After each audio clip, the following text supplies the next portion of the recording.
Guys, before we begin today, big shout out to the MVP of the show, Kieran, with last week's student dud pick.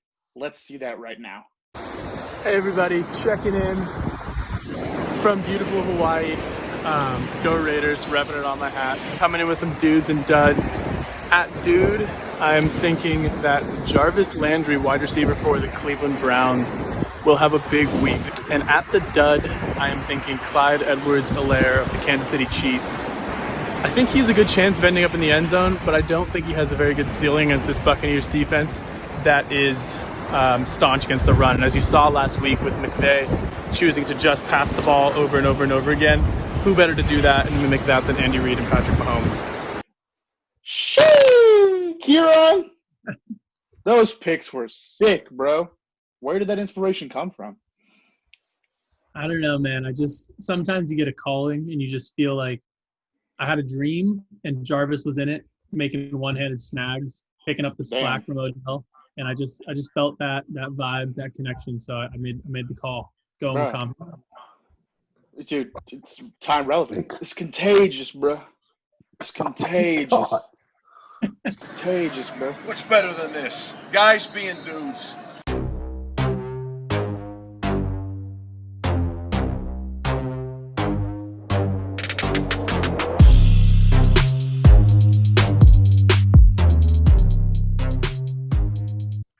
Loving those moves, boys, today. Welcome to Guys Being Dudes Fantasy Football. This is your host, Noah Obsfeld, and as always with me is my co-host. They're so handsome and so delightful, to be honest. Michael Smith, Jared Williams, and Kieran Day. You can follow us on Twitter at Dudes Football. Follow us on YouTube, Spotify, and iTunes. Week 13. Ooh, my heart is fluttering like a girl on prom night. Woo, off the cuff, just coming up with these. You know, I'm going hard on the phone, setting lineups, doing DFS, hard on the Google Docs, and hard on the show. And that's just kind of how I run life, okay? Yes, we're in a new set. Yes, I don't have my big fancy jersey behind me. But look, you see that Lions hat in the back that you can barely see because it's on a lamp? Ooh. Set travel. I bring the set with me. The production budget, millions of dollars. Millions of dollars. But like I said, welcome to Guys Being Dudes Fantasy Football. We saw Kieran's Week 12 predictions. So, hey, if I was a person, I would probably maybe listen to him again. And I just got to say real quick, this is no longer a Monday, Thursday, Sunday type of job. This is an everyday job. It's a Wednesday night job. We got games to watch. We got waivers going down on Friday, DFS on Saturday, games on Sunday again. Daily Monday, grind. Tuesday, Wednesday. I was in a meeting today at work. My phone, a sleeper alert came up. I said, "Excuse me, CEO. I need one moment. Something insane could be happening." And, he yelled at me. What was the notification? Notification was that there's hype for the Detroit offense. So really important. But anyways, let's get into some fantasy news. First off, biggest news of the week by far, and one of the biggest news out of the season, Will Fuller with a PED violation, 6-game suspension. He's out for the rest of the season unless Houston can make that big playoff run. Let's see. 6 games, so 13, 14, 15, 16. I doubt they can get the bye, but let's say round 1 of the playoffs, round 2 of the playoffs, that's a conference championship coming for Houston when Will Fuller returns for sure. Anyways, we have seen this whirlwind of receiver news happening. Second of all, we had Cobb to IR, 2 weeks ago? And then Kenny Stills literally released so he can go chase a ring somewhere. I mean, what a bad time to release Kenny Stills. But it looks like they're going to have to go to, it's still Deshaun Watson, okay? This is one of the most effective quarterbacks in the league. Yes, Will Fuller is a great player, but obviously the big step up is Brandon Cooks. But who else are you guys looking for in this offense? We got Jordan Akins. We got Kiki QT. What do you guys think about their value going forward? I don't know. I feel like the best person there would definitely be Kiki QT. He looked pretty good the past 2 weeks. He was a high pick coming out of the draft. Obviously a big disappointment, but the talent is sort of there. And now if the opportunity's there, maybe he could kind of – I don't know. I'm not really looking for it, but – there are 2 tight ends, Akins and Fells, and then QT would be the only ones I'd be really looking at all there. Yeah, I mean, I agree. Noah kind of hit it on the head with it's Deshaun Watson. The guy's so supremely talented at maneuvering in the pocket, making things happen. So he's going to find receivers down the field. Obviously, Cooks gets a bump, but we've seen in the past that he has used the tight end in situations when he's down, when he was down Hopkins for a couple games, or when, Fuller had ACL injuries or hamstring injuries in the past. He does tend to, use the tight end a little more, and especially on the goal line. You see, if you look through the game logs from years past, there's tons of just 1 yard, 2 yard, 3 yard dump offs to the tight ends on the goal line. And that's something where I think Akins, I believe he was a basketball player in college. He's got the athleticism. He's just one of those guys where him or Fells could easily come down with a touchdown and make your day. So a DFS look definitely there. And even if you're streaming in this tight end wasteland, you kind of have the opportunity to find some value there. Definitely going Akins over Fells. And then Isaiah Coulter, is it? Rookie.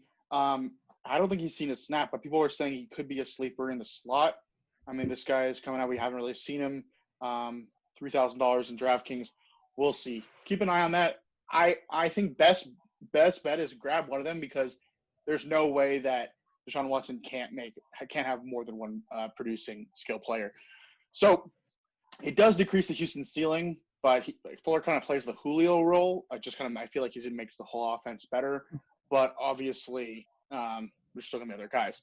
So other news, Dobbins and Ingram, after this chaotic rescheduling of the Steelers-Ravens game, they were cleared for today. Ravens chose to not play them, so they'll be good for next week. We saw Austin Eckler return.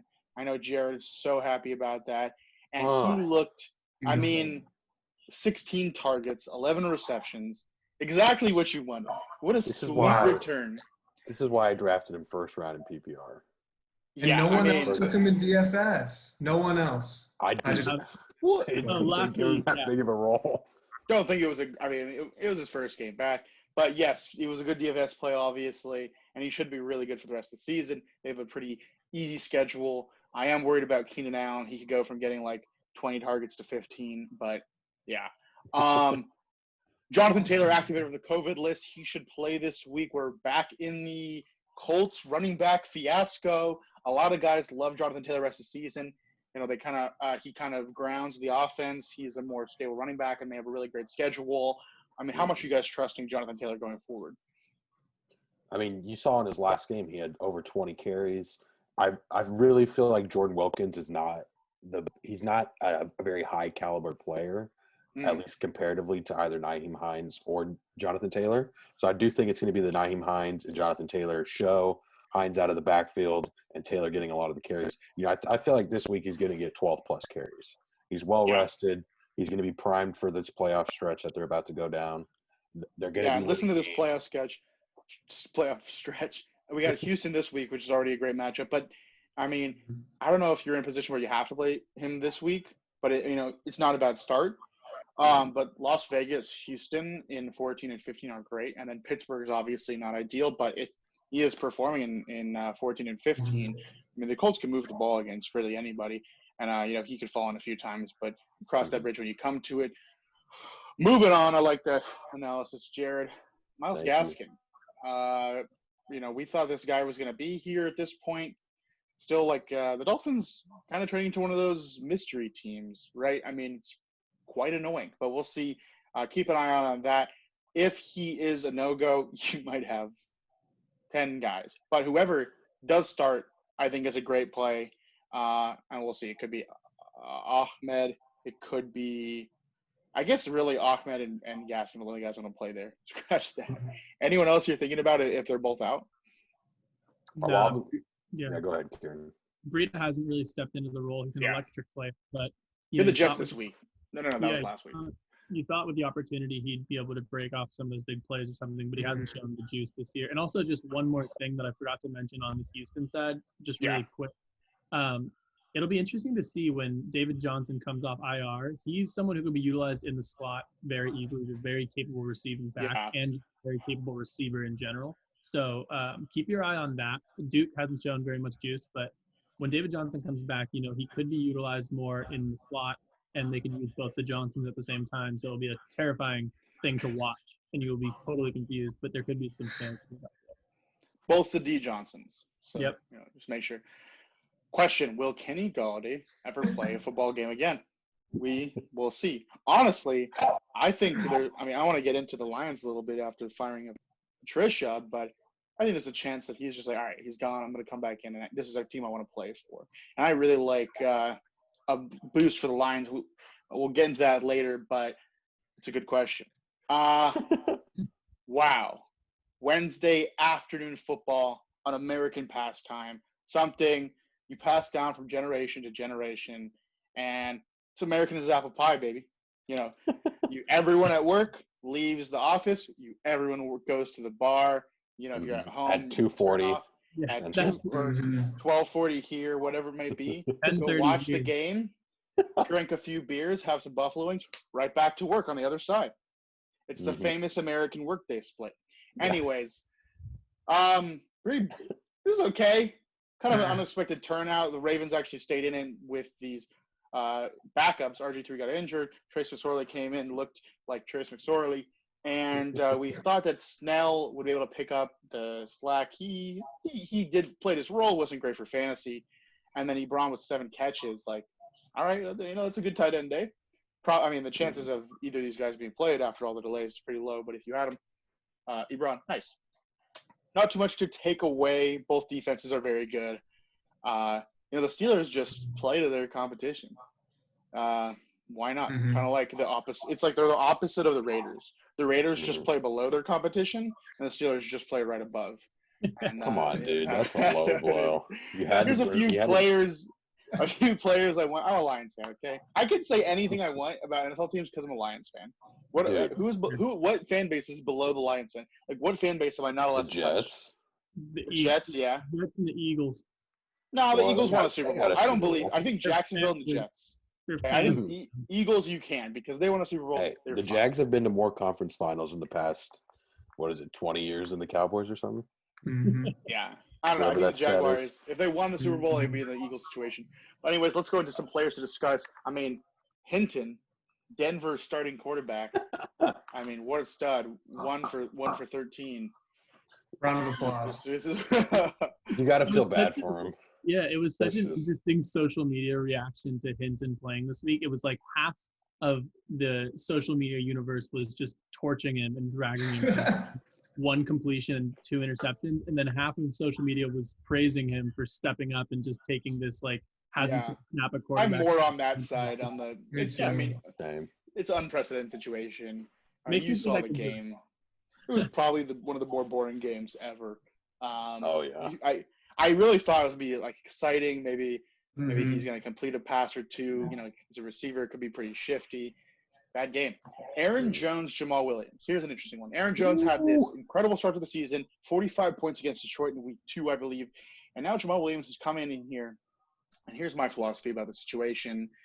The Packers are a fantastic team. They're good on both sides of the ball. And they're playing teams recently they haven't really needed to push that hard against. Aaron Jones has had some health issues in the past and this season. They want to keep him healthy for the playoffs. And listen to the games coming up. Philly, Detroit, Carolina, Tennessee. 2 of those are very easily winnable. Carolina, pretty winnable. Tennessee, we'll see. Classic. But we're going to get into league winners, and I'll say more on Jamal Williams later. But any other thoughts on Aaron Jones going forward? Is there any chance you're fading him in an interesting situation? I don't know if you can fade him, but, I'm definitely going to echo what you said about Jamal Williams. Last year and the year before, there's a lot of talk, a lot of chatter out there about the free Aaron Jones movement, and rightfully so. He was by far the best back. But this year, not saying Jamal Williams is better than Aaron Jones in any way, but Jamal Williams has been playing really, really well in the passing game and the running game. I think he's an NFL starter caliber running back. Definitely. He's going to get paid after this year. This is last year under contract. So I don't see any reason why the Packers would stop that, given, like you said, Aaron Jones's recent calf injury and the fact that Jamal Williams is actually good now. Can I give a spread on Aaron Jones and Jamal Williams carries? What do you guys think the spread is this year between those numbers? Well, I think Aaron Jones will continue to get around 15 carries, and I feel like Jamal Williams will get around total carries. Well, Aaron For the Jones year? missed a couple games. Well, total, Yeah. okay, they have 228 combined. So what do you think is the spread? I'll 15. just say it. 15. It's 32. But here's the interesting part: the spread for receptions is 5. Okay, Aaron Jones Wow. with 33, Jamal Williams with 27. Okay, he's been involved.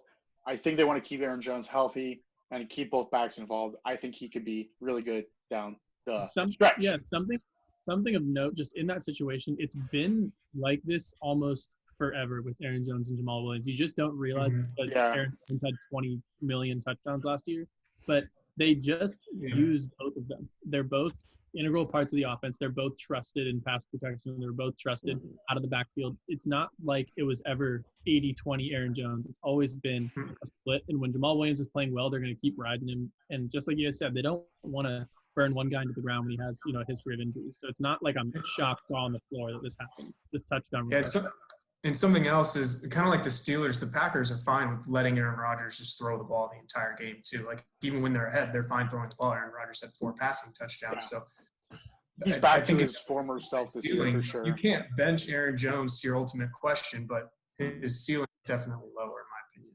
Yeah, I'm definitely fitting him in DFS. I don't really think there's much to discuss about Austin Eckler. We touched on it before. Fantastic. You're starting him every week. Oh my! You He guys led especially. the week in routes run for backs last week in his first game back after missing like 10 weeks. That's just And the questions were answered beautiful. up. Will Justin Herbert, that just shows Justin Herbert's a good quarterback. He's not someone who just plays his game regardless of who's out there. He saw his best player was out of the backfield and he took advantage of it. And that's gives me a lot of hope moving forward with him as a quarterback. Think about where Eckler and Kamara's values have gone. Eckler so low the entire year, not knowing if he's going to come back, and now he's probably a top 5 running back, especially in PPR formats. I still can't believe I picked up Eckler in a high stakes league. Like That's someone insane. dropped him, and I have my running back situation is saved. And geez, I would hope so. I'll let one of you take this next one just for the sake. Oh my god! Let's hear It was that situation. I just don't even understand. Like, not only am I a Raiders What are we fan, talking about, Kieran? We're talking about Derek. We're talking about Derek Carr, and we're There you talking go. about the fact that not only am I. He won't even say his name. I'm He skipped the suffering part as a- where he said his name. I'm suffering as a Raiders fan. I bet money on the Raiders, so that's a double trouble, double penny. Double whammy. And just watching that game, the Atlanta defense hadn't given up a non-top 12 quarterback all year, and Nathan Peterman comes in for 3/4 of one quarter and scores more fantasy points than Derek Carr did in 3 quarters. I mean, Nathan Peterman. had 3 Can I fumbles. say it like 5 more times? Peterman. Nathan Peterman. That boy, Nate. That game was it was such an outlier in every sense of the way. Like, the Raiders were not only the better team, it was set up as a It was great crazy. matchup. Everybody on their team played horrible. There was not one player who stepped up. I'd like to go back to a few weeks past, and Noah can't get off clean here, where Noah said Derek Carr was a startable quarterback on your fantasy roster going forward because he went through these games and he said, oh, look, he plays the Falcons, he plays the Jets, he plays the Chargers, all these teams. And that came If you didn't fade him on your own, I mean, maybe I should just talk about him every week. But if he's throwing 130 yards per week, then maybe you shouldn't be doing fantasy if you're still playing. Yeah. What's his what are we putting his over under for fantasy points this week against the Jets? I think he's gonna have a good game. I'll set it at 16.5. You going over or under that? I'll take the under. Over. I'm I'm going over. I'm taking the under there. That guy sucks. He doesn't The suck. one thing I will say, In that game, he was in, arguably not the top tier MVP race, but he was a great quarterback the full season. All of his statistics were career highs. dude, and he there's was- just quarterback is such a weird position. You see Dude. Wentz, who had an MVP season. You had Carr, who beat the Chiefs. Was that at home or on the road? on the That was road. on the road. Beat the On the Chiefs road. on the road, and I mean the Falcons have And got almost better beat him since- at home too. And he played one of the most lights out games I've seen him play in his Yeah, It career. was mean, dynamite. Unbelievable. And Trent Brown's coming back this week. I kind of see the Raiders as like I think the Eagles offense is now a Raiders light. Like you really want to avoid the Eagles and you kind of want to avoid the Raiders just because the quarterback play is so bad and you just really can't trust them. I mean, obviously you're playing Darren Waller, but this kind of Bro, he had one bad game. Yeah, What are Bro, you talking you want to about? pull up his numbers? What are you talking Yes. about? Yeah, but No, you're saying are bad you- QB are you play, talking or are you about- saying are bad you talking about- fantasy? Yeah, QB we play? talking about Fantasy. Talking about these guys for fantasy, about his pass Okay. catchers for fantasy. You Yeah. can't play Eagles Okay. anymore. You can play guard. You can play the tight ends for both guys. Well, yeah, Yeah, I don't know I- who is I actually starting do like Raiders that comparison. receivers. I do mean, like that Aguilar's. comparison. You can start Aguilar. Here's the yards for Carr: 215, 275, 154, 165, 111. Like 111 against Cleveland. Oh, that was a rain game. Yeah, But we're arguing the same point. He's not a fantasy option right now moving forward, but that doesn't mean he's not a good quarterback or good for the system that they're running and winning football games. They were 6-3 at one point. You know, he's playing good football. He's at just one not point, the Lions were 10-6 a few years ago as well. Okay, let's move on to a different one. Noah's not Ryan holding. Fitzpatrick really changes the Dolphins' offense. It looks like Tua's going to be back this week, but this is an interesting situation. They really kind of forced Tua in there. You saw Ryan Fitzpatrick's quote. He wasn't ready to leave. This was his team. They were winning games, and Tua's obviously makes the team worse. So I guess are they still in tank mode, or they're like, oh, we're not. I don't think it's gonna happen this year. Let's go even harder next year. I mean, you can't do it forever. You got to play at some point. So taking Ryan Fitzpatrick out, very interesting choice. But Tua's back in, and then it's really like here's Gesicki, Parker, really the whole offense when Fitzpatrick is playing and when Tua's playing. Yeah. So there's the split. It's exactly this much room. If you're on YouTube, you'll understand. If you're on podcast, it's about 10 inches. Is about a distance of 10 that inches, offense. huh? 10. Yeah, Yeah. I think You the knew that Tua pretty well. situation is less about just not wanting to win football games and more about this is just a stacked quarterback class coming into the draft next year, and they want to see what they have, and they want to make sure that he's at least got the building blocks. That's a good point. Young team that's looking promising. Yeah, it's kind of weird. We've seen such good rookie quarterback play this year, and then Tua's like kind of the odd man out. And he's 3-1. It's not like he's playing. He's winning games. He's winning games because of the defense. Yeah. But he's getting it done. Yeah. Okay. Interesting player recently. Taysom Hill really shaking up the Saints defense as well, and Latavius Murray with back-to-back like RB1 games and maybe the fantasy MVP through half the year or maybe 12 weeks. Kamara. I mean, where do we talked about Kamara a lot on the Thanksgiving show when you guys weren't here. I was kind of fading him, but Rightfully we so. could have Drew Brees coming back later in the season. What do you guys do? I mean, and we have Atlanta. No, who is Atlanta this week? Yeah, Atlanta. Yeah, I don't think it even matters who they're playing. It's more just who's that quarterback. And if Drew Brees isn't playing, Kamara's ceiling is not as high. He just doesn't catch passes the way he I does. really think that they say, okay, here's the new offense. It's worked 2 weeks in a row. We're not going to get balls to Kamara. Similar to the Aaron Jones situation, we are a playoff team. We're going to have a bye week. Keep Kamara healthy. He's had his health issues in the past. Latavius Murray's kind of playing the Jamal Williams role. Let's just, against the Broncos, we're really going to put Kamara out there. I mean, that's just politics. You got to play him, a little bit. But honestly, who are you taking this week? I'm taking Murray. Oh, Kamara. I mean, yeah, I'd rather have Kamara. Murray. Taking Murray Let's this do week. I think 2 weeks in a row. Why? What do you? Yeah, we're not I don't think he's gonna have a great week this week. They're playing the same team they played 2 weeks ago. They've already played the Falcons. They know it works. But I think obviously we're not a dynasty podcast, but where I'm more concerned is, Drew Brees is on his victory lap last year, maybe one more year if we're lucky. But what do you do with Kamara in dynasty? I mean, he just secured a bag, got paid huge in the offseason. The quarterbacks who they're gonna like. It's either gonna be a rookie, Taysom Hill, or Jameis Winston. Taysom Hill and Jameis Winston have both shown they don't throw to the running back position. What do you do with him moving forward? Or Michael Thomas even? These are guys who just got paid huge sums of money, and you have them in dynasty. You thought you were locked in. Like, what do you guys think about those guys? A hardball question. Yeah, no, but I like it. Here, I think the Saints have a good system. Sean Payton has pretty much played this Drew Brees pocket passer system for like ever. And I don't think they're going to – I mean, they're shaking it up this year to get wins. We saw Bridgewater come in last year and, not play a completely different offense, but a slightly different offense. They're able to adapt because they have talent. But I do think they want to stay in this system. Kamara definitely goes down from like a top 3 to a top 5. but I'm not like forcing a trade. I'm not super worried about it. Michael Thomas, I mean, these guys are so talented. You might have the year off next year. You might have a year where the Saints kind of take a Patriots year and just be like, all right, we just lost our amazing, Hall of Fame starter. Let's take a year off, get a draft pick. We'll figure it out down the line. Sean Payton's, he's not going anywhere forever. I mean, he will retire a Saints coach, and I really like. See, I don't hate Kamara going forward. I feel like with the Saints, they're not in a take a year off kind of mode with just their contract situation. It's not like the Patriots where right now they're kind of rebounding from it. It's right now they've signed everybody to long-term contracts.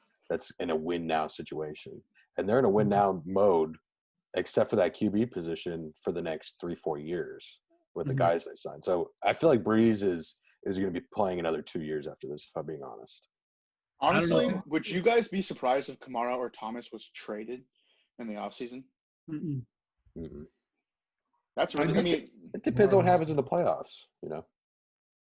I don't think the Saints will be successful without utilizing Alvin Kamara. I mean, yes, Taysom Hill being there, he doesn't like throwing the running backs, but he's only started for 2 games. If he's a long-term option for a full season, it's not just going to be Taysom Hill running the ball. Is there? Yeah. I mean, I could definitely. Anyone can throw to the running back. I could see the Saints going out and signing someone like Kirk Cousins next year. He's off his deal. They're in a win now mode. They need a pocket passer who's a free agent. I could see that's a good fit. Something like that. I don't think they're willing to get a rookie quarterback in there. It's just my take, but we'll see how it's irrelevant for this week in fantasy. I mean, if their defense stays good and that offense stays chugging 7-yard runs, I mean, Taysom Hill could be the guy. We'll see. Bottom line, I'm not putting Kamara too far down or Thomas. Clyde Edwards-Helaire, coming off the 2-touchdown game, gets the dud that Kieran predicted against the Bucs. I mean, has a really tough playoff schedule. This guy could be a really big playoff dud. Let me pull up the schedule. What do you guys think? I mean, you got to be most nervous about Le'Veon Bell's snap share coming into play, and the fact that there's so many weapons in Kansas City that they don't have to utilize them. Yeah. So he's going to have his moments. He's going to score every once in a while. I feel like if he's not scoring, he's not all that valuable. But Le'Veon Bell, he looked okay this past week. The main concern is if Tyreek Hill has 250+ touchdowns, if they're not covering Tyreek Hill, which to be fair is a difficult thing to do, but then Clyde Edwards-Helaire is not going to have a good game. They're just going to throw the ball all day. And I don't think Le'Veon Bell is that big of an issue. All the games that he's gotten about 30% snaps. Clyde's been about 60 or so percent snaps. The problem is if Patrick Mahomes is cooking, you're not running the ball. So it's going to be and it's just really hard to predict. I mean, I'm looking at Clyde's points right here. Week 8, 6 for 21 against the Jets. Great matchup. Week 9, 5 for 14 against the Panthers. Great matchup. Saved the day with a receiving touchdown. And then Las Vegas, 14 for 69 and 2 touchdowns. Another great matchup. I mean, there's not too much to discern between those where you're saying, oh, this was the good week. I mean, so you have that ceiling of 20 points, but it's just hard to predict when it's going to happen. This past week, Tampa Bay. Something that's surprised me a bunch is like I have Patrick Mahomes on my team this year, and as an owner, that's just like you're so stoked. You're really confident. You're really happy about it. But what I've noticed so much this year is with every other quarterback or team, when they get down to the 1-yard line, you're like, shit, they're gonna run it in. With the Chiefs, I think when they get on the 1-yard line, I think it's like they really don't. And Bills 75-25 that they're gonna run some weird play for Patrick Mahomes. They just don't run the ball on the 1-yard line. They don't. They don't get to the. It's too late. They've already scored from the 18. But when they do, it's the difference. It's why he has 50 touchdowns versus 35. Every other team's just handing off times around. You're going to get a touchdown. He's doing everything in his power to get his touchdown numbers up, and it's just I think that drags down, Clyde's ceiling. Yeah, and honestly, this week against Denver seems like a fantastic matchup. I'm a little worried. I mean, you saw it happen against the Jets.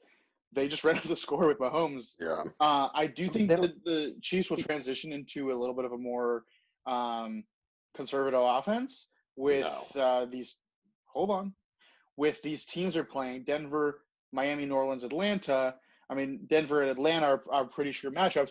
They might just all I'm saying is they might if they know they're going to win, they might keep some guys a little bit healthy for the playoffs. They're in that race for the only bye. This is the new playoff rule is only one bye, so they're in that race with the Steelers for that top record. So they're going to keep pushing. But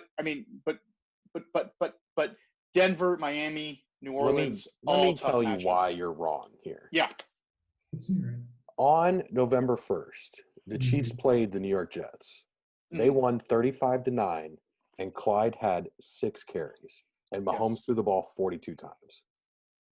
Yeah. Threw 5 touchdown passes. Yep. So that's why I don't think so.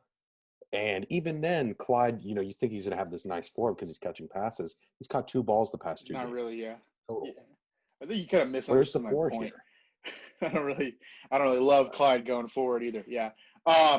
But I do think that you could see a little bit of a receiving boost going forward. Yeah, cool. Any other thoughts there? DJ Moore on bye this week. He has been quite the roller coaster this year. Thought it was going to be a knee injury. The quote ankle X-ray came back positive. People are confused about this. You really have to wait and see if he does take time off. Curtis Samuel, Robbie Anderson. I mean, between those two, who do you like more? I'm going to stay out of this. Oh, For me, I think both are pretty much must starts. If I had to pick, I would honestly, I think I got to go Robbie Anderson. I think that Teddy Bridgewater is a passer, and they're going to get him, Curtis Samuel, involved, especially on the goal line. But I think the volume is going to get, if DJ Moore misses time, then Robbie gets a huge boost. If DJ Moore does come back, you're kind of back in this, round robin of who's going to have the week. I'm kind of leaning DJ Moore, if I'm being honest. If that injury, he has the bye week this week, if that injury isn't all too serious, which it doesn't sound like it is. Robbie, if he doesn't have that huge touchdown on a kind of a blown coverage where he just got away for like 60 yards, he doesn't have that good of a week. It's kind of a And specialty. He's had one touchdown since week 1. Yeah. He struggles to get above these 70-yard marks. Yeah. Yeah. Which When you're looking at those two, it's kind of what do you need? Robbie's been just covered with targets, and even in his bad games, he's 7 for 40. So it's like yeah, you're in PPR, you're fine. And it's just one of those things where we've seen when he was on the Jets, he's fast, he's a deep threat. And so it's just maybe DJ Moore was better at that. And if DJ Moore is out for a little bit or a little nicked up, maybe they move him back inside and Robbie gets some deep targets. So Curtis is a little more of a gadget guy, and he might have a 3-touchdown game or a 2-touchdown game because they, manufacture touches for him. But I think Robbie's pretty safe, and I would like to have him on my lineups for sure as a nice RB. I think both are basically must starts each week. I will if say, DJ Moore misses. we are tracking DJ Moore versus Robbie Anderson on the season. DJ Moore has 2.5 more half PPR points, so it is now. He can't miss a game. Can't miss a game. What did I go DJ? I think it was me and Jared DJ or me and Mike DJ. Well, I was Robbie. Yeah, you still are. You gotta. Well, no. Now I feel like going forward, I'd rather have DJ. Yeah, but you already signed your contract with Robbie Robbie. Anderson, so I sorry about that. Miles Sanders, pretty much the Eagles as a whole.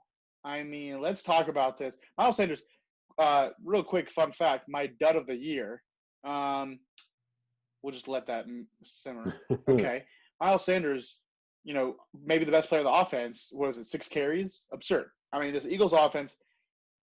Peterson won the championship, the coach of the Eagles, but he's got to go. I mean, that game was awful. And then that Jalen Hurts series, I'm an Eagle. I mean, I'm first Lions fan, but second Eagles fan, and I could not be more livid. I mean, they're in the playoff hunt, literally. They are in contention.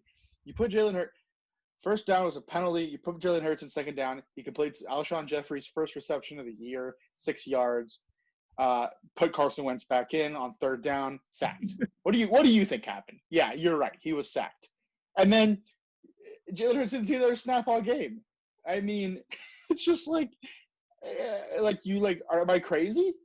This is the debate I always have in my head is is there something other going on, or am I really smarter than an NFL coach that's being paid millions of dollars? You want to give them the benefit of the doubt. This is what they do. No, bro. I feel like this get your feet wet, play one snap, a quarter. I feel like that's a really good idea, honestly. I mean, I don't know the terminology as well, but I feel like I could be like, all right, let's play Jalen. If you guys want to do like, something in the flats right here, whatever play you guys feel like, that probably is better coaching than Yeah. than Doug. It's so hard for me to take. Let's run more with Miles Sanders. Yeah, you guys can run wherever. It's hard for me to take off my football fan hat and put on my fantasy hat when we talk about dud of the year being Miles Sanders, because in the fantasy hat world you're so right, and he hasn't produced and he's been injured, but in the football hat he's such a good player. He's so talented. He does amazing things when he gets the ball. He has a 3-down set and they skill set, and they bring in Boston Scott for no apparent reason, who brings no juice. Like, in no area of his game is he better than Miles Sanders. And Miles Sanders is getting 6 carries when he's leading the league in yards per carry. Can't expect logic in an illogical situation. It makes no sense, and it sucks that he's a dud, because when you watch him, he's good. And it's like, yeah. Regardless of which quarterback you play, you give the ball to your best player. It doesn't make any sense. I get Except it. on that trailing from one the beginning, but their quarterback had turnover-worthy plays of the year, and they let him throw 45 times. I don't know what they're waiting for. And then what was the cherry on top was whoever was commentating that game was just loving Wentz. Yeah. So, this is everyone else's problem. Wentz is doing a great job. They really need to put better pieces around him. If they drafted a wide receiver in the first round, that'd be good. If they had one of the best running back talents in the NFL, that'd probably be good. And if they had a really up and coming top 5 tight end, probably in the league, that would also be good. Wait, he already has all those pieces. Put in Hurts. It's just a line. Put in Hurts. I might be sitting Miles Sanders going forward. I don't have him anywhere. My last complaint before, because we're getting off fantasy here. Kieran just gave the head massage. That game made me so angry. And they're down. I think it was 8. They're down 8 early in the fourth quarter. They could have won. It's 4th and 6. Oh my God. No, they're down 10 or 9 or something. Two possessions. They're down 9. So early in the fourth quarter, you're 4th and 6. Your quarterback's playing like dog shit, and you have a 40-yard field goal to make it a 1-possession game, and you go for it on 4th and 6, and he throws a pick. It's like, what are you doing? It is absurd. I'd be really surprised if he's not fired. They're in playoff. I mean, maybe they're tanking, but they're going to have a home playoff game. I think it's going to be Washington after what we've seen, but can you get a lottery pick and make the playoffs in the same year? That's a good question. I hope. Let's talk about I've picked a few low-key studs I'd like your guys' takes on. Low-key. Let's start off low-key studs. We need a drop for low-key studs. Low-key studs. We need any drops. No cap. All right, you guys want to put a little more time in the show? I'm out here. I'm just kidding. Cam Akers kind of took on that Mostert style. It was like 10 for 80. I don't really know the exact yards, but a touchdown. And the most carries out of the backfield. Is this the transition we've all been waiting for? For the record, Cam Akers, another guy I was fading, but that doesn't matter. Early season. What do you guys think of Cam Akers going forward? I mean, I feel like he's a fine waiver guy, but, he still got outrushed by Darrell Henderson. Malcolm Brown's still there taking some of the receiving work. Did not get outrushed by Darrell Henderson this past week. Not outrushed, like out-rushing attempt. Darrell Henderson had more attempts than him. Okay.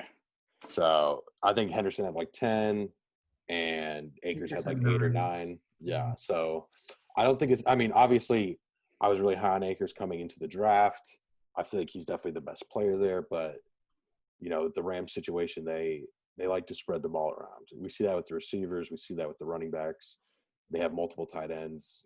This isn't an offense where you can count on everybody. We even saw Cooper Kupp last week. He had like 15 catches in the first half. Yeah, the Rams players are catches. So up and down.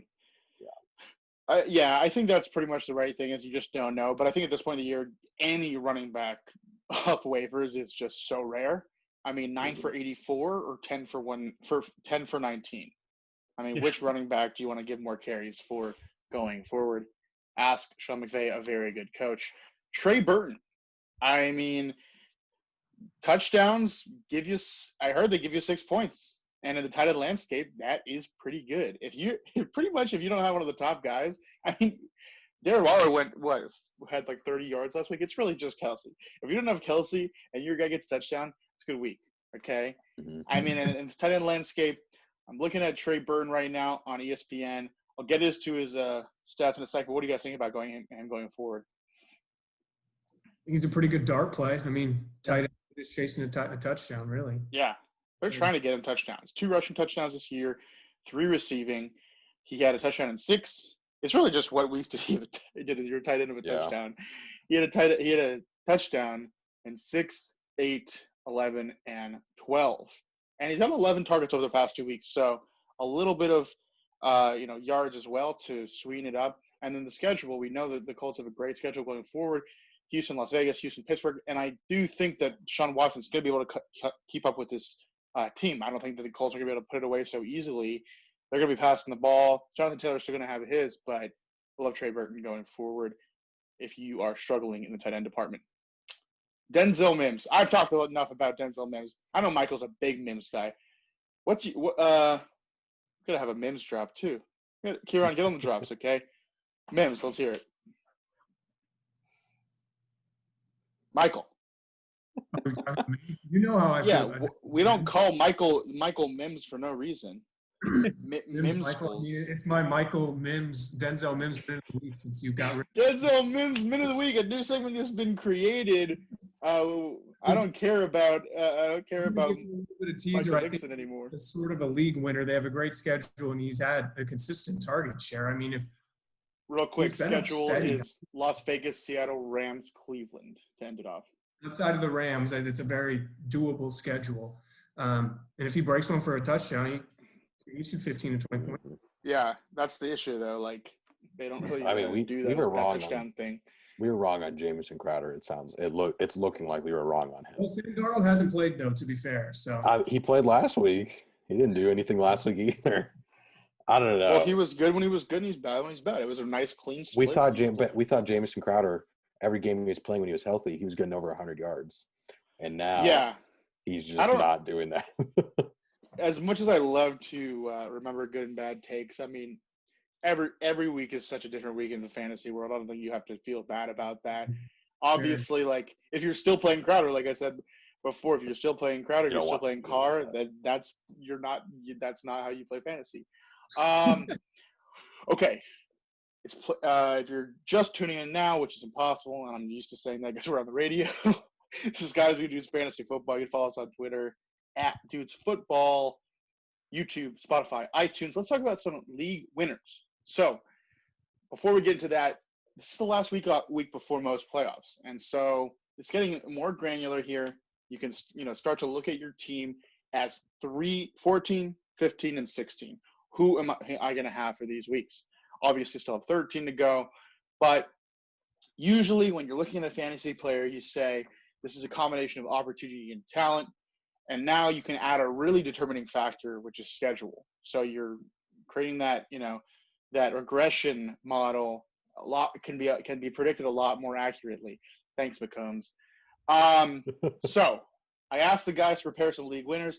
My definition of league winner is an obvious or non-obvious player that will produce consistent high-end production through weeks 14 through 16.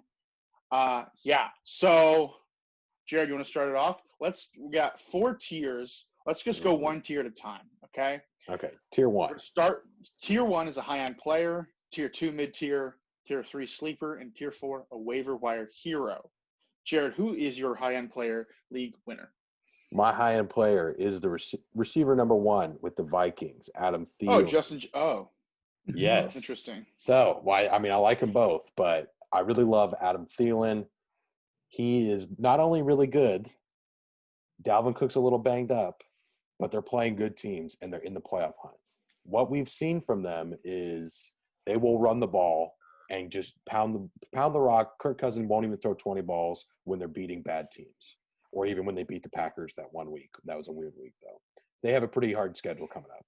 They're playing decent teams. They'll be throwing the ball. Adam Thielen's going to get involved. He had the week off this past week. He's fresh. Adam Thielen is kind of defense agnostic. He just kind of does his thing sometimes and doesn't do it other times. Not really as correlated with who's covering him. So I like that pick. How about you, Kieran? Who's your high-end pick? My high-end pick is Travis Kelce. I think just to highlight, obviously, you're going to play him if you have him, but I really think he's been the definition of a league winner for people this year and moving forward. I mean, because for two reasons. One, tight end is so horrible, like we've talked about all year. He's averaging 89 yards per game, and the number 2 tight end, Darren Waller, is averaging 49. And so he's doubling up the number 2 player at the position. And not to mention touchdowns, not to mention catches. He's leading in everything. And not leading in touchdowns, but he's up there leading in every category other than that. And secondly, you picked him, top of the second round, maybe mid-second round. Think about all the players that went at the end of the first round and the start of the second round. How many of them are busted? How many of them are injured? He's a league winner because you got the value at a good spot in the draft, and he makes a difference at his position. So I think moving forward, you just see that he's involved in the game plan. Mahomes loves him. They have a really good rapport. So, fun question. If you could redraft now, I think Kelce went around the back of the first, beginning of the second, 14, 15. Where does he go? Are you taking him 7, 8? Yeah, that's what I was thinking.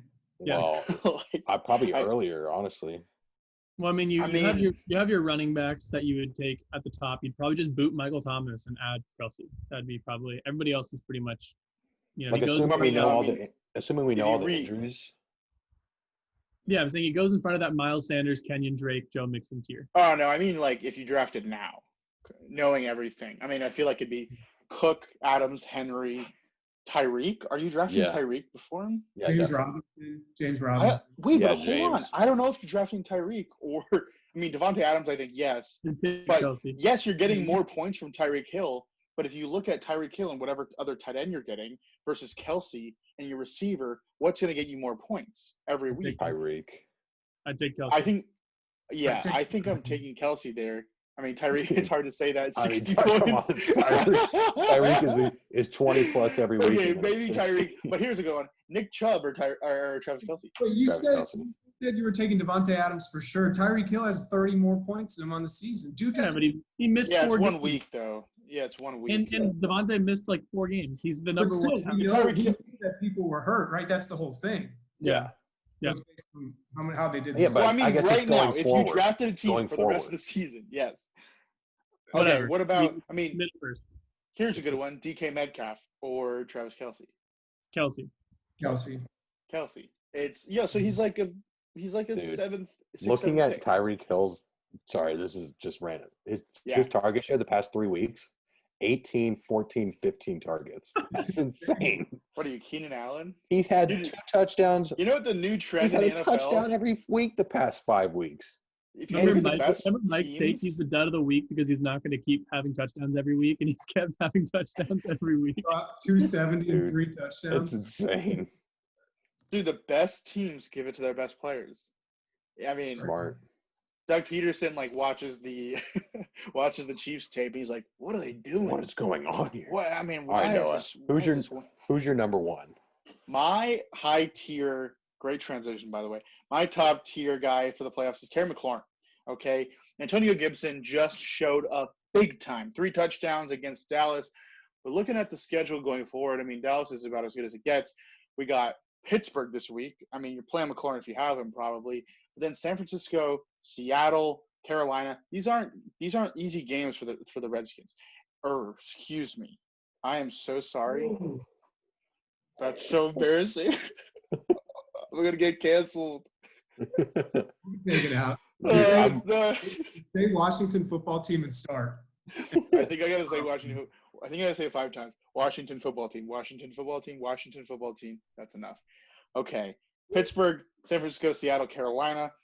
And Gibson's gonna, have his. He's obviously a starter, but you're not gonna see this game script you saw last week. Defenses are gonna be stacking the box. Terry McLaurin, league winner. I'm worried about Alex Smith's health next week against the Steelers. Yeah, who isn't? Everyone in America is worried about Alex Smith all the time. You ask a stranger on the street, what you thinking of? Why the long face, sir? Worried about Alex Smith, bro? Why is he back in the NFL? Nobody was worried about Alex Smith against DeMarcus Lawrence. Let me tell you that. Everybody is worried about Alex Smith versus TJ Watt. Bruh. But TJ Watt's such a nice guy. But who is a really nice guy? Joshua Kelly, I heard.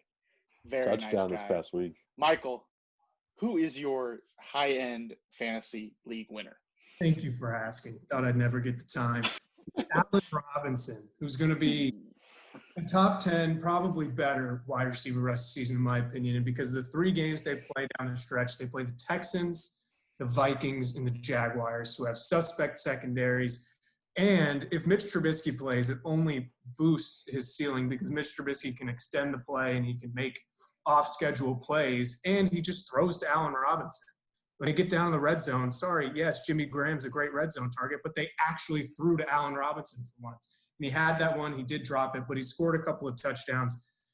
He had 13 targets last week. I just think he's going to be a stud down the stretch. Like that.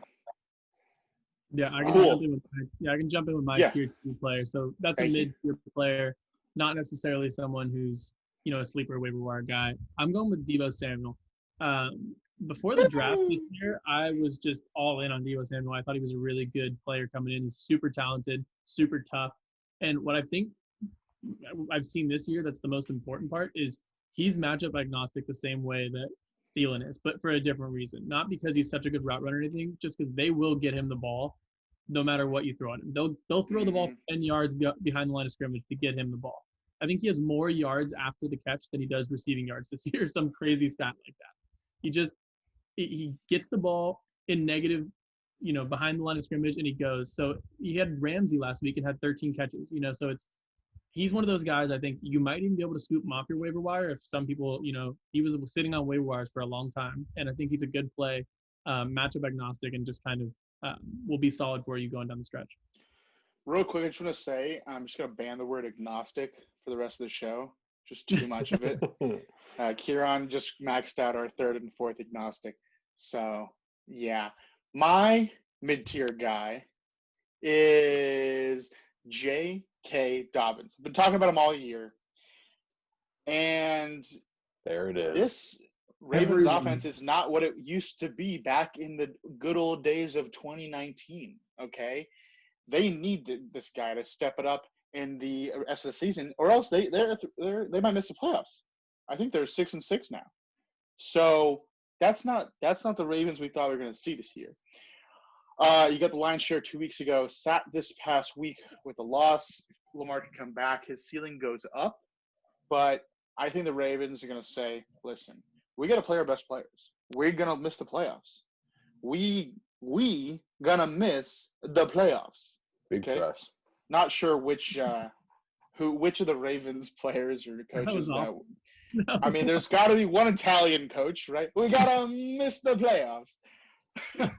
Anyways, Dobbins is my second tier. That's I think the 3rd and 4th head massage I've seen from the co-host. Mike, who is your mid-tier league winner? It's Ronald Jones, who's I believe still top yards, and he's just better than Leonard Fournette. I was watching something on ESPN today. They're diagnosing the Bucs' problems, and someone said Leonard Fournette suddenly doesn't know how to run the football. No, Leonard Fournette just sucks. He's a bad running back. Sorry. Ronald Jones is significantly better than him, and he's had boom weeks, and they're playing teams that Michael, it's not nice to badmouth your ex, okay? They have a jersey of his. He sucks. I do have a jersey of his. But they're playing. Seriously, sucks. They should have positive game scripts. They should be up against, so they should run the ball more. Yeah, and Arians came out the other 2 or 3 days ago and in a press conference and said, Ronald Jones needs to be getting 20 touches a game. Like, he said that straight out. I did see a tweet, which is one of the better fantasy football tweets I've seen all season, which was 4 times Bruce Arians has reported, quote, this player is going to get this number of touches. And they're all like, it's like Bruce Ellington and just guys that never came through. I do like the pick of Ronald Jones, especially with this really easy schedule for the Bucs going forward. He's probably like a must start every week, at least in the flex. But I am wary about that.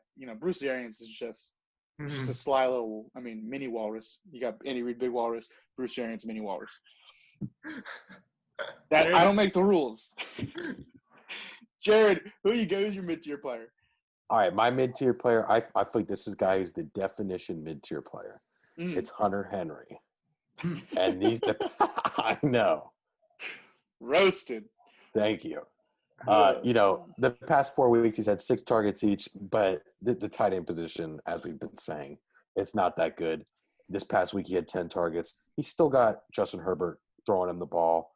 He's starting to come on a little bit lately. He's a serious end zone threat. I feel like this guy is a steady plug and chug as your tight end one. He's going to get you around 10 to 12 points a week, hopefully. And that's all you need. That's beautiful. It's a beautiful sight. Yep. As the Italian coach on the Ravens would say, Isabella. Mwah. Yeah. All right, moving on to our number 3 guy. So our number 3 guy is who's going to be a sleeper this year? Someone you could, maybe throw in for a cheeky start. My guy is Boston Scott, like we talked about. He's starting to gain some of that target share and snap share against Miles Sanders, which makes no sense, but it's happening. He's kind of, dare I say, going into that Jamal Williams, Chase Edmonds role, albeit he's worse than both of them. But, those 3 guys, those are 3 guys you can start each week, I feel like. Boston Scott, he's going to get you at least 5 points, I feel like. Hopefully. You never know. And Miles Sanders, with him being injury prone, he could be the starter. Just some of the most concrete fantasy insights. He can give you 5 points, I think, maybe, hopefully. I'm going to disagree. I'm going to disagree with Boston Scott. I'll jump over mine. Someone who I think is a sleeper, who was on waiver wires in a lot of my leagues. He's probably not anymore. He was my dude of the week last week. Is Jarvis, and if that's not sleepy enough, Austin Hooper. I just think this Browns offense is at a point where we've seen it consistently when Odell's not there and Baker doesn't feel the need to throw him 14 targets when he's not open. It opens it up. Baker's more comfortable. The offense is moving, and I think they're going to, be an offense that's going to start chugging along a little bit. They had a couple of bad weather games that I talked about last week. And, when things are okay, Jarvis is just a great run after catch guy. He's a good catch radius guy. Like, he makes incredible catches. Like, if you watched the game last week, he was making incredible catches. And Baker can find wide open guys. And Hooper, with the play action game they have with their 2 stud running backs, Hooper's going to be open in the end zone. So, Jarvis and or Hooper, I think, are sleepers that could really be good down the stretch. Who do you got? I really wanted Rashard Higgins to happen. Yeah. I don't think it's going to happen. You were pushing it. I was pushing it too hard. I apologize. My sleeper, is this allowed? We already talked about Jamal Williams. Just like to bring him back up. I mean, I feel like, I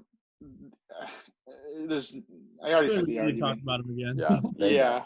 I'm going to get a better one. Someone else. I got too excited about Jamal Williams. Sorry. Well, I'm going to feel guilty as well. Mine's Denzel Mims. All right. I love it, guys. Let's move on to waiver heroes. I would like to start with this one. Mitch Trubisky is my waiver hero. I love it. This guy can run the ball. And like we've said, it's not about are they good at football. It's are they good at producing fantasy points, which Carson Wentz this past week, 19 fantasy points. He's not good. But QB1, baby. He can put up 20 points, and that's what Mitch Trubisky can do. This past week against the Packers when they got blown out, 20 points. That's all you need. You could start Mitch Trubisky. That's all I have to say. Yeah. Like I said before, you're not looking at the player anymore. You're looking at 3 values in the playoffs. They're going to take you to the championship and get you that trophy.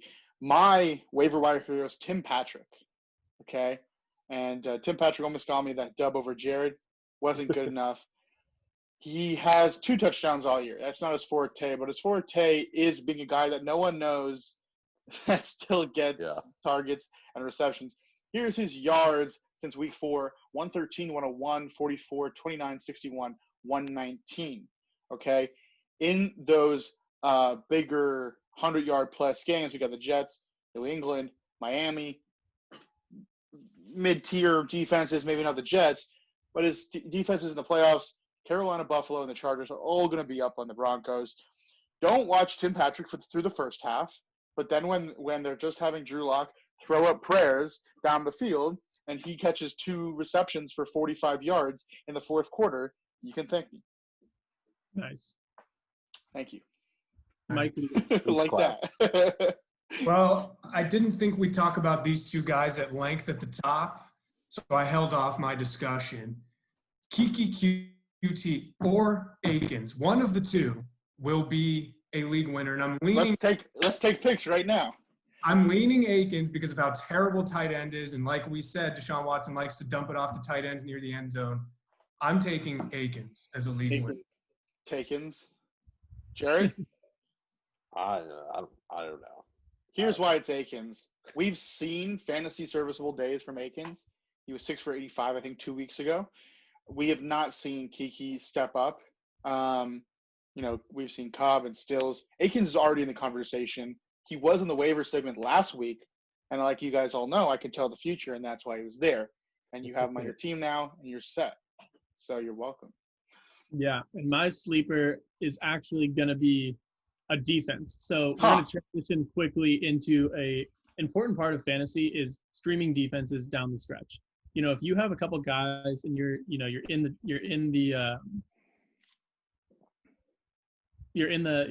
already in the playoffs, you have your roster pretty set, and you have a couple extra bench spots, why not stream two or just put two defenses on your bench that have good matchups coming up in the next couple of weeks? It's a tactic that always pays off dividends, because when you have that defense with a solid baseline in the playoffs, it's crucial, because, that volatility in the playoffs is something you really want to avoid. So if you can limit that with a solid defense play that you already have locked in, rather than having your sixth running back who's a handcuff anyways, you can well stream those defenses. So my sleeper is shockingly the Seattle Seahawks defense. And we're all season the butt of jokes, the play all of your players against the Seahawks. But since they traded for that defensive lineman from the Cincinnati Bengals, and Carlos Dunlap. Carlos Dunlap, and they got Jamal Adams back healthy, they've been a solid defense. They've not been getting gashed, and they've been getting pressure on the quarterback. They don't have, edge rush pressure, but in their last couple games, they have 5, 6, 4, 3, 4 sacks. And that's fantasy points. They're getting it done. Russ isn't cooking anymore. Russ is taking a little break from the kitchen, and the games aren't as high. Russ is getting takeout. So, I think they're a defense you can play, and their matchups coming up are really good. They're playing like an NFC East roulette type of deal, and the Jets. So, you can stream them. They're a good play, and I think they'll be a solid baseline. Yeah, I have like 2 or 3 defenses on most of my my playoff teams. I've had one. We have one league where it's an 18 playoff, no buys, and I've been hoarding defenses since like before COVID. Like, it's been a long time. Me too. Yeah. Mike, it's that fantasy acumen. Another head massage on the show. My defense is Green Bay.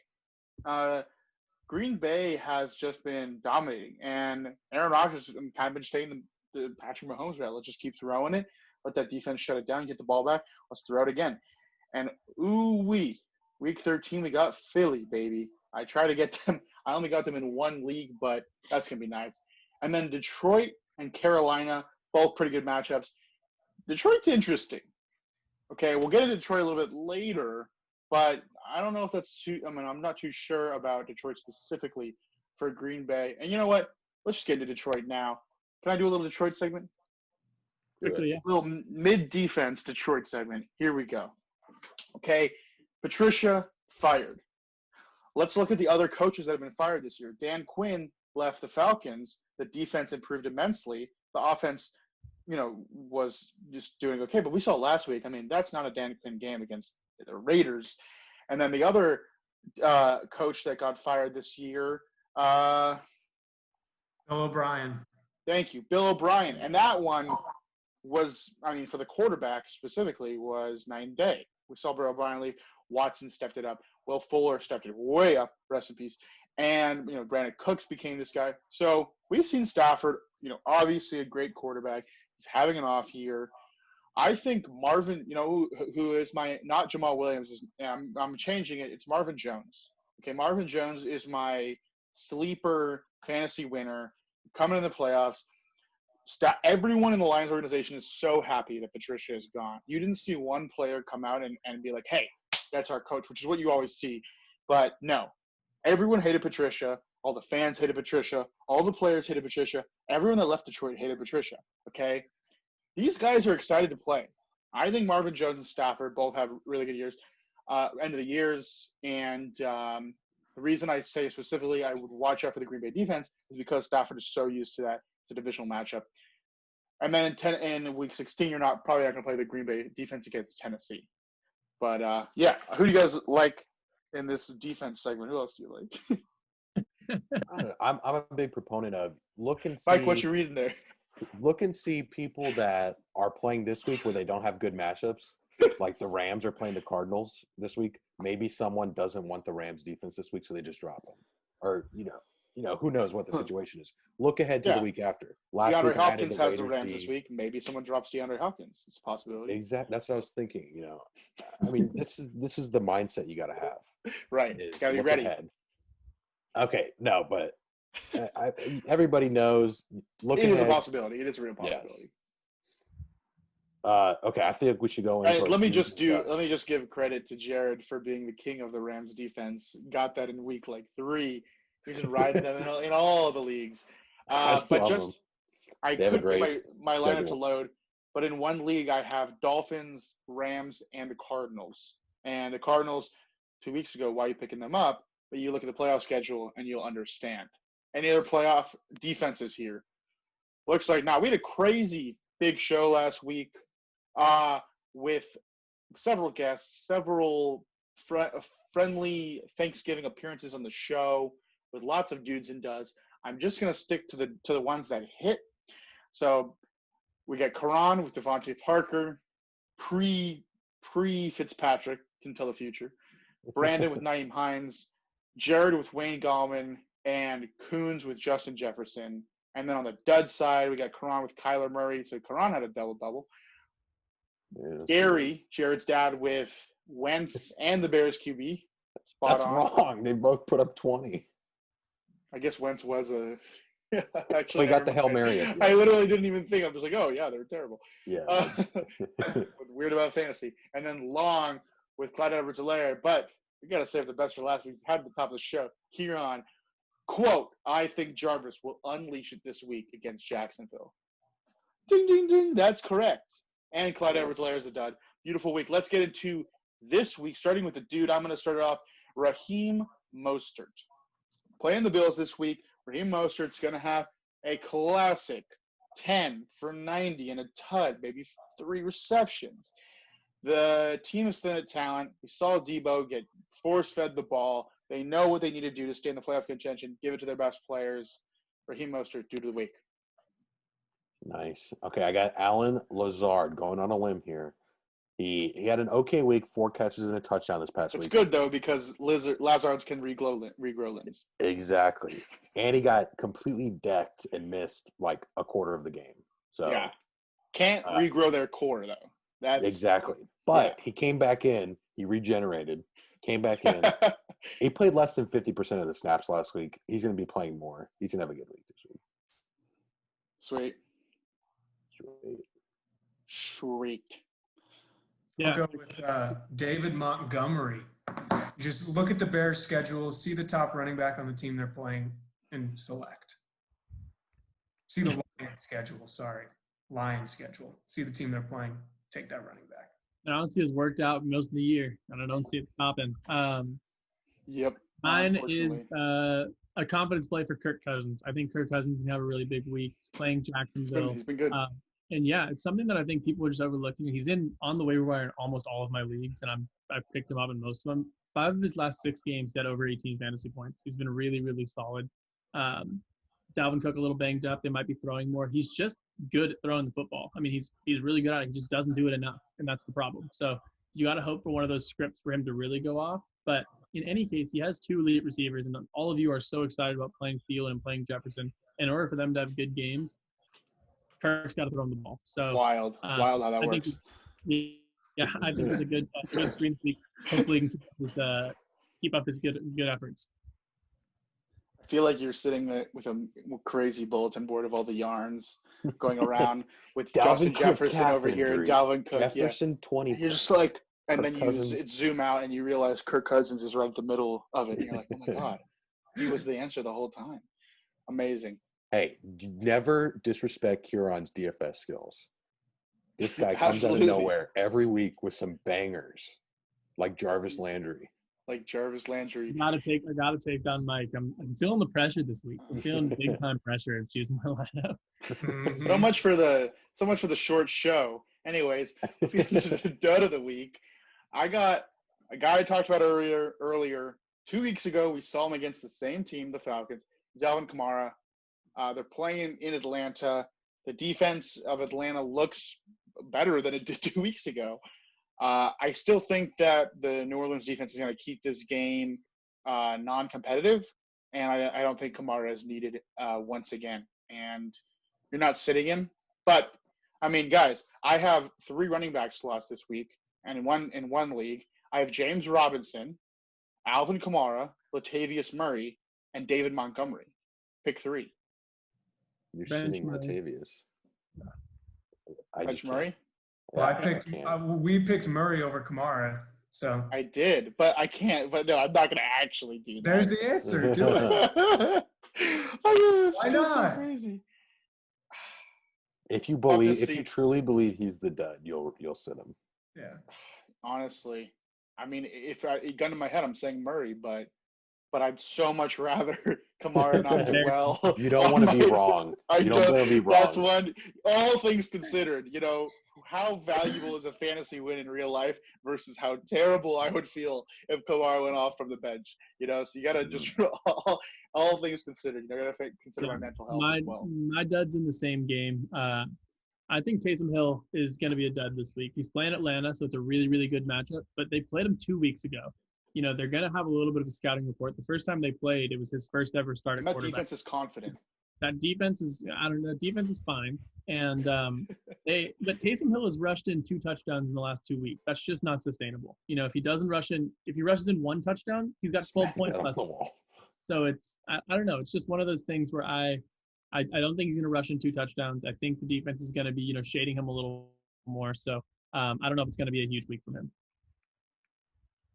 All right, I got Debo for the sole fact that Brandon Ayuk is off the COVID list, unlike last week. I don't think Nick Mullins is good, and that's the only reason why I'm picking. That's what I call a bad pick. That is a dart throw. What is your over-under there, sir? Would you give Debo 12 half-point PPR points? I'm under, definitely. Under? All right, I'll take the over. I was gonna put it at 10. So. All right, we'll be in the middle, 11. Smack it on the wall. How about 11 All and a right, half? for me, I am taking DeAndre Hopkins. Let's go. M schedule. You see who they're playing. Number 1 wide receiver. You're gonna have a bad game. Tyler Shoulder. See, that's what happens when you get to the dock first. You get DeAndre Hopkins in the dud column. I know. Everyone went, already taken. Can't do it. That's why you show up early to work like Michael. Work very hard. Good job, Mike. Proud of you. Let's get into DFS. Right now we have a kind of 2-tiered standings with Kieran and Michael at 19 and 14 up top, and unfortunately Noah and Jared lagging behind like we would in a foot race, 14 and 19. Let's hear those lineups. Accurate. Yeah, let's hear those lineups. You know what? And I think just for the sake of fun, we're gonna have 2 little championships here. Loser of the double buys the other one a case of beer. Sound good? It sounds good. Raise the stakes. Good. Sounds good. I thought you said stakes. double. I thought you were starting to go to an In-N-Out bet, and then you went to case of beer. It could be an In-N-Out based bet. I thought you were going to say buy the others a double. The double tight end, Mike. No, All right. I didn't realize I took 2 tight ends until I looked at that, and so now I'm frantically. Hey, you have time to change it. It will be replaced before Sunday. I will say. Michael, let's hear it anyways. We have so much anticipation about the double tight end. In all its glory, it will change. I will not be starting 2 tight ends. Boo. Taysom Hill, Nick Chubb, and Jonathan Taylor, Allen Robinson, Justin Jefferson, and Sterling Shepard, Mike Gesicki, and Austin Hooper. Didn't realize I had Austin Hooper. And then the Raiders defense. Yeah, so I'll be taking him on with my dude of the week, Kirk Cousins, Austin Eckler, Derrick Henry, Justin Jefferson, Brandon Cooks, Denzel Mims, Akins, Kareem Hunt, and the Pats defense. Ooh, Okay, I got Aaron Rodgers, also Austin Eckler, David Montgomery, Devontae Adams, Alan Lazard, Denzel Mims, Robert Tunyon, Robert Woods, and the Falcons D. Thank So you. you My can guy. go either double tight end or double Robert. Both are good options. My lineup. Big Bob. Can someone hop on the keys? Here we Yep. go. Kirk Cousins, David Montgomery, Latavius Murray, Devontae Adams, AJ Brown, Allen Robinson, Robert Tunyon, and crowd favorite Isaiah Coulter. $3,000, baby. I was gonna say, who are you gonna put in? 'Cause you're like, And then, of course, the dominant Jets defense against Derek Carr. that's a good lineup. Awesome. Oh, thank you so much, man. I I really like it. appreciate that. I like it. It'll Yeah. change before. It'll change before. Yeah, you gotta get Gabriel Davis in there somewhere, right? Thank you so much for tuning in to Guys Being Dudes Football. This is a fun show today. You can follow us on Twitter at Dudes Football, YouTube, Spotify, iTunes. Stay tuned for more playoff content. Playoff conference coming up next week. This is all. Put it all in. Leave it all on the phone. Leave it all on the screen. This is it. All the marbles. Love it. And I'm going to keep stalling while I pull up the outro song. Kieran, what's your name of your favorite colors? Go for it. Green, black, Green. gold. Green. That's good for now. I got it up. What's better than this? Great stuff, Guys buddy. being dudes.